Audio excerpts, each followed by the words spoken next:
আসসালামু আলাইকুম। এখন শুনবেন সংবাদ শিরোনাম।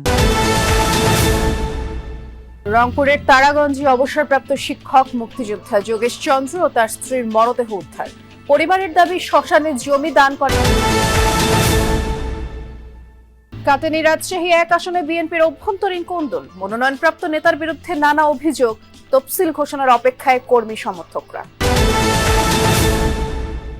জান্নাতের টিকিট বিক্রি করা দলের ৭১-এর ভূমিকার কথা মনে আছে জনগণের, বললেন তারেক রহমান।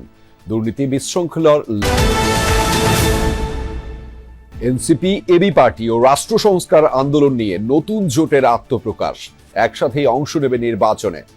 আসসালামু আলাইকুম। এতক্ষণ শুনছিলেন সংবাদ শিরোনাম, এখন শুনবেন বিস্তারিত। কথা ছিল ১৬ ডিসেম্বরের প্রস্তুতি সভায় মুক্তিযোদ্ধাদের পক্ষ থেকে ক্রেস্ট দিয়ে বরণ করা হবে নবযোগদানকৃত উপজেলা নির্বাহী অফিসারকে, কিন্তু তা আর হল না। নিজের বাড়ি থেকে স্ত্রীসহ বীর মুক্তিযোদ্ধা যোগেশ চন্দ্র রায়ের মরদেহ উদ্ধার করা হয়েছে। পরিবারের দাবি শ্মশানে জমি দান করা নিয়ে গ্রামে বিরোধ চলছিল। পুলিশ বলছে এরই মধ্যে তদন্ত শুরু হয়েছে। মরদেহ ময়না তদন্তের জন্য রংপুর মেডিকেলে নেওয়া হয়েছে। তারাগঞ্জের পূর্ব রহিমাপুর এই বাড়িতেই থাকতেন ৭৫ বছর বয়সী ইউনিয়ন মুক্তিযোদ্ধা কমান্ডার সরকারি প্রাথমিক বিদ্যালয়ের অবসরপ্রাপ্ত প্রধান শিক্ষক যোগেশ চন্দ্র রায় ও তার স্ত্রী সুবর্ণা রায়। রোববার সকালে অনেক ডাকাডাকির পর সারা শব্দ না পেয়ে লোকজনদের নিয়ে ভেতরে ঢোকেন কেয়ারটেকার দীপক চন্দ্র রায়। দেখেন ডাইনিং রুমে যোগেশ চন্দ্র রায় এবং রান্নাঘরে সুবর্ণা রায়ের রক্তাক্ত মরদেহ। সিটকিনি দেয়া ছিল দরজায়, প্রধান ফটক ছিল তালাবদ্ধ। খবর পেয়ে ঘটনাস্থলে পৌঁছে পুলিশ আসে, অপরাধ তদন্ত সংস্থা সিআইডি ও র্যাব, ছুটে আসেন অতিরিক্ত ডিআইজি এবং পুলিশ সুপারও। পুলিশ সুপার জানান, সুবর্ণার কপালে এবং যোগেশের মাথার পেছনে চাইনিজ কুড়াল দিয়ে আঘাতেই হয়েছে হত্যাকাণ্ড। শনিবার রাত 10টা থেকে 11টার মধ্যেই এই ঘটনা ঘটতে পারে বলেও জানায় পুলিশ সুপার। সুবর্ণার এই কপাল বরাবর মাথায় একটা কোপ আছে, আর যোগেশ চন্দ্র রায়ের মাথার পিছনের দিকে কোপের চিহ্ন আমরা দেখতে পেয়েছি। পোস্টমর্টেম রিপোর্ট পাওয়ার পরে আরো ক্লিয়ার হওয়া যাবে। যোগেশের 2 সন্তান, একজন জয়পুরহাট র্যাবে এবং আরেকজন এসবিতে কর্মরত। বড় সন্তান শুভেনের ধারণা, সম্প্রতি তার বাবা শ্মশানে জমি দান করেন, যেটি গ্রামের অনেকেই মেনে নিতে পারেননি। এছাড়াও জমি জমা নিয়ে গ্রামের অনেকেরই সাথে ছিল বিরোধ, সাথে ছিল কালী পূজা করা নিয়ে বিরোধ। এ ঘটনায় স্বজনরাও দিশেহারা। শুনেছে না, আমি যে আমার ঘরে পেছনে জ্বালা ধাক্কা দিয়েছি শুনেছে না। আমরা দৃষ্টান্তমূলক শাস্তি চাই, অর্থাৎ ফাঁসি চাই। রোববার বিজয় দিবসের প্রস্তুতি সভায় নতুন ইউএনওকে ক্রেস্ট দিয়ে শুভেচ্ছা জানানোর কথা ছিল বীর মুক্তিযোদ্ধা যোগেশ চন্দ্র রায়ের। এই নির্মম হত্যাকাণ্ডের ঘটনায় ক্ষুব্ধ মুক্তিযোদ্ধারা। এরই মধ্যে ঘটনাস্থল পরিদর্শনের পর জড়িতদের শাস্তির দাবি জানিয়েছেন বিভিন্ন রাজনৈতিক দলের নেতারা। শ্মশান জমিজমা বিরোধ সহ পারিপার্শ্বিক বিষয়কে নিয়েই তদন্ত শুরু হয়েছে বলে জানিয়েছেন অতিরিক্ত ডিআইজি।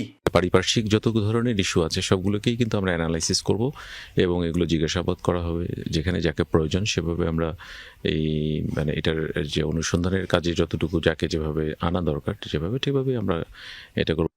যোগেশ চন্দ্র রায় কুরসা ইউনিয়ন মুক্তিযোদ্ধা কমান্ড ইউনিটের আহ্বায়ক ছিলেন। সরকার মাঝারুল মান্নান, যমুনা নিউজ, রংপুর। রাজবাড়ীর পাংশায় মুক্তিযোদ্ধাদের জন্য সংরক্ষিত কবরস্থানে আগুন দিয়েছে দুর্বৃত্তরা। স্থানীয়রা জানায়, বাহাদুরপুরের তারাপুরে ভোরের দিকে কবরস্থানের বেড়ায় কে বা কারা আগুন দেয়। তারাপুর জামে মসজিদের মুয়াজ্জিন ফজরের আজান দিতে যাওয়ার সময় আগুন দেখতে পেয়ে মাইকে ঘোষণা দেন। পরে স্থানীয়রা হেফজখানার শিক্ষার্থীরা আগুন নেভায়। খবর পেয়ে ঘটনাস্থল পরিদর্শন করেন উপজেলা নির্বাহী কর্মকর্তা ও পুলিশ। এই ঘটনায় ক্ষোভ জানিয়েছেন মুক্তিযোদ্ধা ও এলাকাবাসী। জড়িতদের আইনের আওতায় আনার দাবি জানিয়েছেন তারা। আজান দেওয়ার লেগে 5টার পর পরই বেরিয়েছি, বাড়াই দেখি আগুন জ্বলতেছে। তা আমি ভাবলাম কি কবর থেকে কোন আগুন উঠতে, আমি পিছুও গেলাম, যায়া তখন খেয়াল হয়ে দিয়েছে না 5-6 জায়গা। আমার যেটা ধারণা সেটা হলো, যারা মুক্তিযুদ্ধকে মেনে নিতে পারে না তাদের প্রজন্ম এবং এর ভিতরে উৎসাহদাতা সেই যারা পাকিস্তানের পক্ষে স্বাধীনতার বিরোধী ছিল, সেই শক্তি এটা করেছে। যত দ্রুত সম্ভব এটা মেরামতের ব্যবস্থা করব এবং এটা কে করেছে এটা যেহেতু প্রাকৃতিকভাবে হয় নাই, কেউ একজন আগুন লাগিয়েছে বলে বোঝা যাচ্ছে, এটা আমরা খুঁজে বের করার চেষ্টা করছি যে কে করেছে। চলতি সপ্তাহের মধ্যে ত্রয়োদশ জাতীয় সংসদ নির্বাচন ও গণভোটের তফসিল ঘোষণা করা হবে বলে জানিয়েছেন নির্বাচন কমিশনার আবুল ফজল মোহাম্মদ সানাউল্লাহ। দিনব্যাপী বৈঠক শেষে বিকেলে ব্রিফিংয়ে তিনি কথা জানান।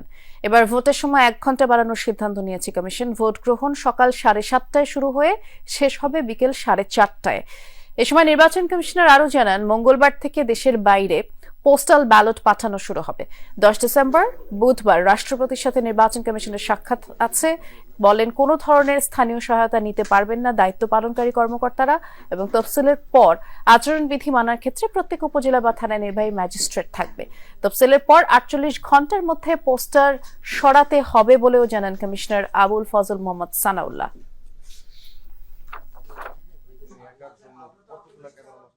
অতি শীঘ্রই আমাদের ত্রয়োদশ জাতীয় সংসদ নির্বাচন এবং গণভোটের তফসিল ঘোষণা করা হবে। যেমনটি আমাদের মাননীয় প্রধান নির্বাচন কমিশনার মহোদয় বলেছেন, এই সপ্তাহের মধ্যেই কোনো এক সময় আমরা তফসিল ঘোষণা করব। নির্বাচন সামগ্রী আগের মতো আগের রাতেই সকল কেন্দ্রে পৌঁছে যাবে, ব্যালট পেপার সহ। আমরা ভোটের সময় 1 ঘন্টা বাড়ানোর সিদ্ধান্ত নিয়েছি, সকালে আধা ঘন্টা এবং বিকেলে আধা ঘন্টা। অর্থাৎ এখন ভোট শুরু হবে সকাল 7:30টায় এবং চলবে বিকাল 4:30টা পর্যন্ত। সাংবাদিকদের কার্যক্রম নিয়ে কথা বলেছি, তারা যেন নির্বিঘ্নে তাদের দায়িত্ব পালন করতে পারেন। যেসব সহায়তা দেয়া প্রয়োজন সে ব্যাপারে পরিপত্র জারি করা হবে।